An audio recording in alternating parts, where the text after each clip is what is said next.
Watch TV, c'est la première chaîne high-tech et loisirs. Alors, passons à autre chose, parce que moi je suis là pour vous ramener du sérieux. Ouais. Et je vais vous Pour une parler. fois. Et je vais vous parler d'une marque qui est peu connue dans le grand public, mais qui a le mérite de l'être. C'est Oppo. Voilà, je tiens à remercier Lionel, qui est l'ambassadeur de la marque Oppo en France. Voilà, ils ont pris quelqu'un qui était un peu passionné des smartphones et qui s'occupe de la communication. Il tient la page Oppo Fan France sur Facebook, etc. Donc voilà, et c'est lui qui a la gentillesse de nous envoyer les produits pour qu'on puisse alors les du coup, tu es en découvrir. train de nous dire, c'est un produit qui est distribué en France ou alors est-ce que c'est de l'import?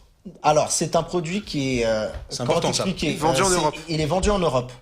Il n'est pas vendu en France, mais tu peux D'accord. l'avoir sans passer par le biais de devoir aller D'un importateur. en Chine. Donc tu l'achètes où alors? Tu l'achètes sur une boutique qui s'appelle Oppo Style. Voilà, C'est une boutique en ligne, boutique officielle en ligne. Ah, en ligne, voilà. d'accord. En ligne officielle, qui est Très bien, c'est un donc tu revendeur l'achètes sur ta- officiel qui a été choisi par Oppo. Et donc tu as, voilà, ils sont en Angleterre. Donc Très tu bien. reçois le téléphone d'Angleterre. D'accord. Ils ont Voilà, un point de voilà. vente en Europe. Voilà. Alors, si tu veux bien, je vais faire un petit passage rapide sur la marque Oppo. Je vais essayer d'être rapide. On peut lancer d'ailleurs la première vidéo. Je pense que c'est pour présenter, c'est pas mal en même temps que je parle. On gagnera du temps. Alors, Oppo, il faut savoir que c'est une marque qui a vu le jour en 2004. Et en fait, à la base, c'était une marque qui avait plusieurs divisions qui étaient réparties dans de nombreux pays. Et l'idée, c'était vraiment de proposer des produits en fonction de certains pays.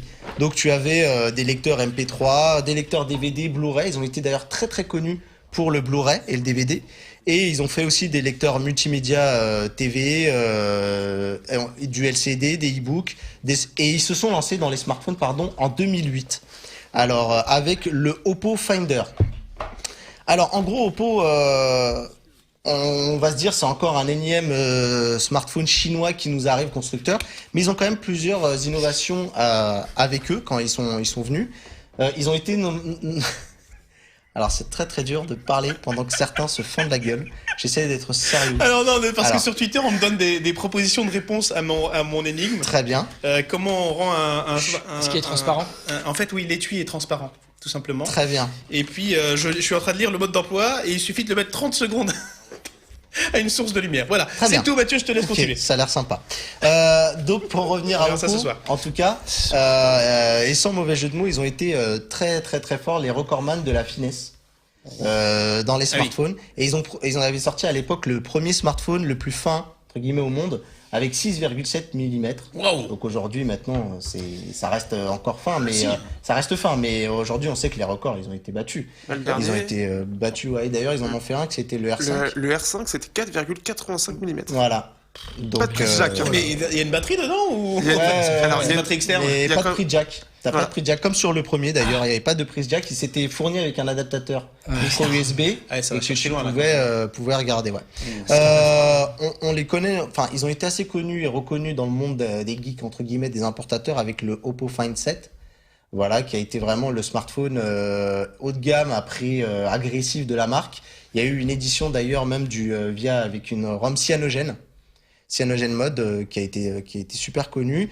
Ils ont avec par exemple aussi le Find 5 qui était le premier smartphone à écran Full HD 1080p. Avec le Oppo N1, ils avaient une caméra rotative. C'est les premiers Oui. à avoir fourni le concept de la caméra Face rotative. avant, face arrière, hein, c'est Voilà. ça? Ensuite, avec le N3, ils ont été dans la continuité de cette caméra rotative qui est passée de manuel. Mhm. Alors, c'est pas mon père, hein, excusez-moi. Donc, on parle bien d'une rotation manuelle. Ah là là, il fallait qu'il le place. Ouais. C'est dingue. Ouais, ouais. À corriger. Et donc, avec une version rotative. C'est-à-dire qu'avec une petite télécommande, tu pouvais régler l'inclinaison de la rotation de la caméra et Avec ton après se téléphone. tourner. Ouais, avec ton téléphone. C'est-à-dire tu te mets à distance, Ok, d'accord. t'appuies et tu peux passer du mode selfie au mode voilà. Enfin plutôt l'inverse. D'accord. Plutôt du mode inverse. Voilà, exactement pour faire une photo. Et donc ils ont aussi créé ce qu'ils appellent le Pure Image, qui est un logiciel de traitement d'image sur les écrans de leur smartphone. Et donc là, ils nous ont proposé de nous présenter le Oppo R7 Plus, que je tiens ici d'ailleurs, qui est un super beau smartphone. Métallique? Et oui, et on est quand même dans la phablette, hein, on est dans le 6 pouces. Ah oui, là, oui.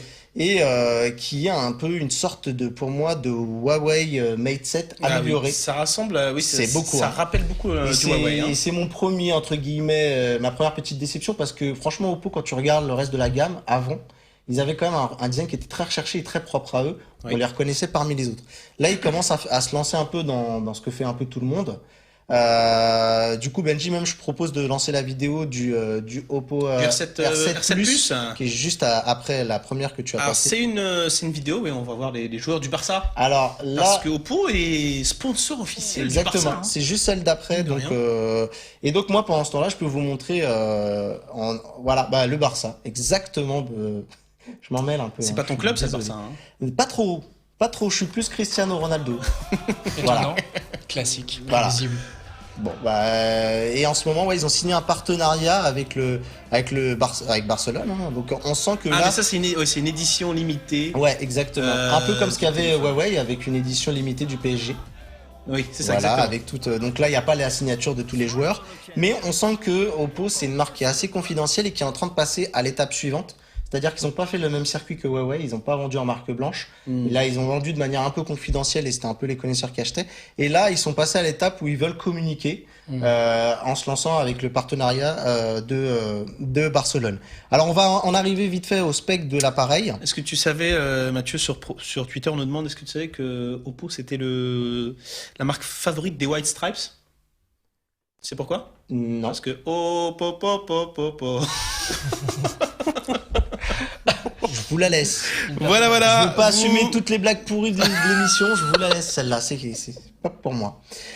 Donc si on en revenait un petit peu au smartphone, donc on est sur un écran de 6 pouces en Full HD, c'est la technologie AMOLED. Je vais le déverrouiller, ce qui est bien, c'est ça que je voulais vous montrer. Il a un capteur d'empreinte. Ce que je voulais vous montrer et Alors. qui est assez rare et que seul son concurrent Huawei le propose, c'est le déverrouillage. Qui ne Par marche hasard pas. devant tout le monde. Il Et est allumé, voilà. L'écran éteint. Ouais, il est allumé, je te jure. Mais comme par hasard, j'ai jamais raté. Attends, je suis peut-être avec le mauvais doigt. Attends, mais à coup de pas, je suis peut-être avec le mauvais doigt. Ah non, mais Je t'es vais droitier, montrer. mais oui. Ah oui, bah voilà. ah oui, t'es La droitier. saisie de mot de passe. Ouais, mais attends. Comme par hasard. Tu viens pas de le Comme redémarrer de par Eh par ben, hasard. c'est un fail en direct. Eh mais oui, Voilà. Ah, l'effet forcément. Bonaldi. Voilà, ouais, Voilà. je vais essayer de retrouver. Moi, j'ai le mot de passe. Non, pour vous dire en tout Donc cas, là, ton ami Lionel n'est plus ton ce ami. qui est génial, c'est Ça y est, renié. Donc là, il te On fait renie plus rien. tout de suite en ce direct. qui est génial, c'est que le téléphone, il a jamais m'a envoyé bouler pour le déverrouillage à empreinte et que là, il me le fait. Donc Ah, aujourd'hui, il y a un truc qui va pas, hein, Mathieu. ben, là, tu vois, même mon mot de passe, il le prend. Ah, ça y est, alléluia. Bon, on va Mais le mettre là. le 6P le fait, hein, le Nexus Oui, le fait aussi. mais on hein. sait qui est derrière. C'est Huawei. Huawei. Donc, comme Huawei, ils ont cette faculté à réveiller l'écran et à le déverrouiller directement parce qu'on sait que certains appareils, Ça, c'est génial. il faut allumer l'écran. Moi, sur mon S6, il faut même lancer le petit doigt pour déverrouiller et après mettre ton doigt pour t'authentifier. Et c'est une vraie galère. Ah, sur l'iPhone 6, t'as pas ça. Là, oui, mais je crois que Oui, mais Huawei fait mieux et Oppo aussi. Exactement. Ah, je sais que je suis en territoire. Voilà, ah là, t'es en territoire, attention. Et donc, du coup, je vais le déverrouiller, ça va être sympa. Fais-le avec ton empreinte digitale, s'il te plaît. Alors, l'écran, c'est de l'AMOLED, pour ceux qui se posaient la question. On commence sur du 32 Go de stockage que ne fait pas Apple, hein. Ça, on en revient là-dessus. Non, 128. Ouais, c'est vrai. En tout cas, il commence par 16 chez Apple. Et là, on a du 32 immédiatement sorti de la boîte avec une carte micro SD, extension de mémoire. Ça aussi, on ne connaît pas chez Apple. Et avec une interface qui Non, s'appelle... mais c'est pas gentil de tirer sur l'ambulance. C'est vrai. C'est vrai. Avec une interface que vous voyez ici qui s'appelle ColorOS. Et je dois vous avouer, je vais pas vous gâcher le suspense. Moi, je suis pas fan. Ces fameuses interfaces très asiatiques sans lanceur d'application. c'est comme le Wiko de tout à l'heure. Exactement. C'est cette fameuse interface qui fait que toutes les applications Sont sont les unes derrière les comme autres. un iPad. Hein. Elles sont toutes les unes derrière les autres. Ici, il n'y a pas moyen de les ranger dans un lanceur d'application en fait. Oui, hein. Exactement. Mais il y a une petite chose à savoir, c'est que Oppo a décidé aussi de proposer une version pure d'Android en parallèle Alléluia. de ColorOS, tout en gardant ce qui fait les choses sympas de chez Oppo. Donc le VOC, la recherche très rapide, sont mieux que d'ailleurs que chez Qualcomm. L'appareil photo avec plein d'options, Max Audio pour avoir un son de très bonne qualité, l'égaliseur qui est vraiment de très bonne qualité. Et toutes les gestuelles, tu sais, quand tu éteins l'écran, tu fais un rond, ça ouvre la caméra. Quand tu t'as le double D'accord. tap pour allumer quick gestures. Voilà, les quick gestures qui sont vraiment apparues très tôt chez Oppo, je tiens à le dire. Il y a beaucoup de concurrence qui s'est inspirée. En termes de spec, on est sur un Snapdragon 615, donc on n'est pas sur le haut du panier, mais il fonctionne très très bien. J'ai vu sur Antutu, c'est du 38 000. On est sur un produit qui est 4G catégorie 4. On a un poids qui est un peu gros quand même, enfin 192 grammes. pour un 6 pouces. Mais bon, à titre de comparaison, il est 7 grammes plus lourd que le Mate 7 par exemple. Donc c'est D'accord. pas non plus une différence folle. Il est 0,1 mm plus fin que le Mate 7. Donc en termes d'épaisseur, on est sur du 7,8 mm, donc très très fin, on le voit ici. Hein. Les D'accord. finitions sont géniales, c'est en métal, Mm. c'est en gold is best. On a le focus laser qu'on retrouve sur les produits de LG. Donc LG, là, c'est oui. plutôt Oppo qui est venu se servir chez la concurrence. Et en tout cas, ce que j'ai beaucoup aimé, c'est l'autonomie. Voilà. Il a une batterie de 4100 mAh comme Ah oui. le Huawei Mate 7. C'est un Full HD? Il est, et puis, Tu- ouais, c'est un tu as Full dû HD. le- C'est le du Full dire, HD, ouais. Et il est inépuisable, moi, pour l'avoir utilisé, alors de manière normale. On va dire, j'ai pas essayé de le pousser dans ses derniers retranchements. Je suis rentré chez moi le soir, donc avec un peu de GPS, un peu de Twitter, de vidéos YouTube très rapide. Bah, je suis rentré chez moi le soir, vers 11h minuit, j'étais à 68%, quoi. Oh la vache. Voilà. Ah oui, Donc quand même. pour les amateurs d'autonomie, là, génial. Les performances sont bonnes et il a un Snapdragon 615 qui est au-dessus des concurrents tels que Alcatel avec son Idol 3 ou du Moto Mhm, X-Play c'est ça. de chez Motorola. J'ai regardé les benches. Il y a quand même donc un bon travail d'optimisation. Ils proposent pas mal de correctifs. Ils sont quand même à fond sur le développement de leur ROM. On nous demande, Mathieu, on nous dit, donc Oppo est le sponsor du Barça. Voilà. Est-ce que Caterpillar est le sponsor du Sporting Lisboa? Alors, une question plus sérieuse. Oui. Est-ce que c'est vrai que c'est les anciens de Oppo qui ont fait le OnePlus? Alors, C'est il y a exact. C'est il y a ça, un hein. des employés de chez Oppo qui est parti, qui s'appelait Carl Pei et qui a monté OnePlus. D'accord. Et C'est, Oppo monsieur départ finance un peu OnePlus. Voilà. Il y a 40% de parts, ils détiennent 40%, je crois. Ouais, alors c'est un peu obscur. Moi, je m'avance pas trop parce que c'est vrai que cette histoire est très obscure, mais il y a un lien entre Ok, ok. Oppo et OnePlus. Très Il a bien. 3 Go de RAM pour aller au bout de la démo. Et franchement, il a plein de trucs très sympas. Voilà, je fais un rond, hop, et ça tac, et ça déverrouille, ça me met la caméra tout de suite. D'accord. Voilà. Maman veille. Hein. Je vais vous la refaire parce que voilà.